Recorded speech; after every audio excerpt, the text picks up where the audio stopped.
Good morning from the Bonsai Barber. Today we're going to be doing a big cut on this Japanese black pine.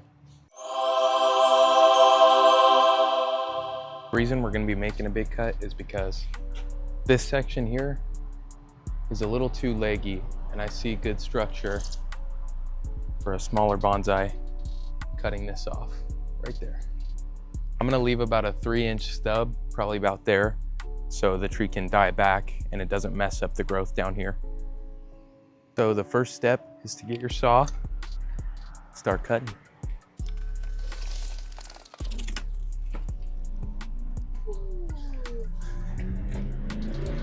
Ta-da! Okay, now that that cut is made, you can see the foundation I'm left with, which is much more compact and proportionate for a tree this size. Next step after making a big chop like that is to apply some cut paste. This is Japanese cut paste in liquid form, works really well. Okay, so you can see our fresh cut right here. So you're gonna wanna take your tube of cut paste, open it up, and apply directly onto your cut.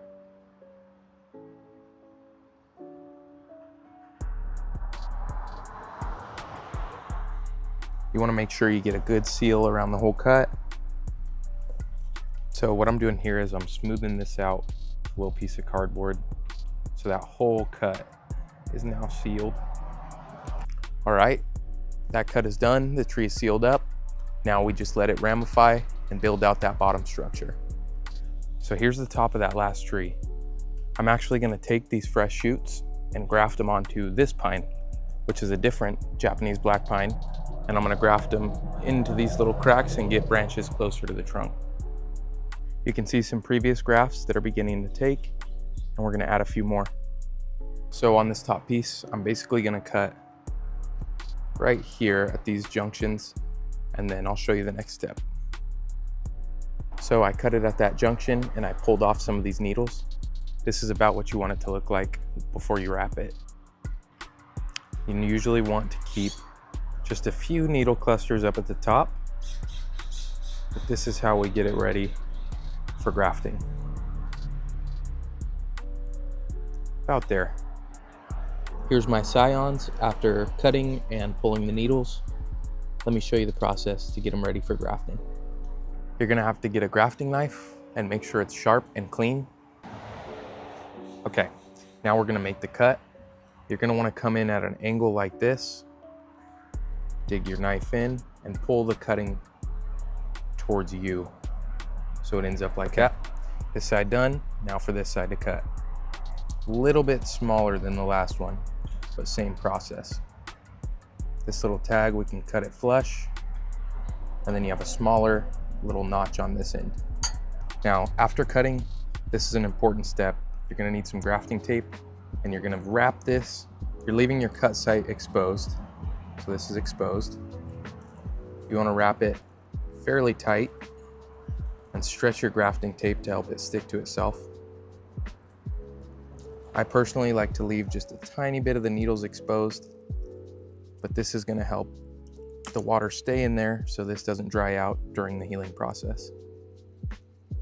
Now this is ready to be grafted onto our parent tree. I'll show you that next. So we have our graft, and I kind of want to put it right on this branch so it's much closer to the trunk. Let me show you how we get this right in there. So you're going to take your grafting knife and cut at an angle a slit into this bark, enough to fit your whole open side of that cutting we took on the Scion. Right there. So your longer cut side is going to be on the bottom of the graft, your shorter cut side is going to be on top. Since we cut this at a point, we can slide it directly into this gap.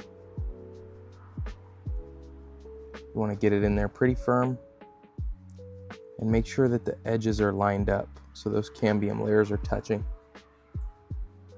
Now you want to get another piece of grafting tape, and we want to wrap this graft union. Make sure your graft stays in place. So you want to wrap so that union isn't exposed. It is wiggling a little, so I got to be careful. and then give a wrap under, help seal it off. And that should be good to go. That right there is how your graft should look after it's all wrapped up and applied to the branch. Now we just repeat that process wherever we want branches. Since this tree is pretty sparse, I'm gonna do a lot of grafts. Also, the success rate on grafts can be iffy, so you wanna do more than you want. Okay, all our grafts are done here, all in ideal positions. Original foliage is way out here, new foliage will be way down here. That's gonna wrap up today's video on grafting. We took off that big top section of that other tree and it did not go to waste because we were able to use some of those shoots and graft them onto this totally different tree. Stay tuned for the progress on this guy and see how many of those shoots took. Thank you for watching. Have a blessed day.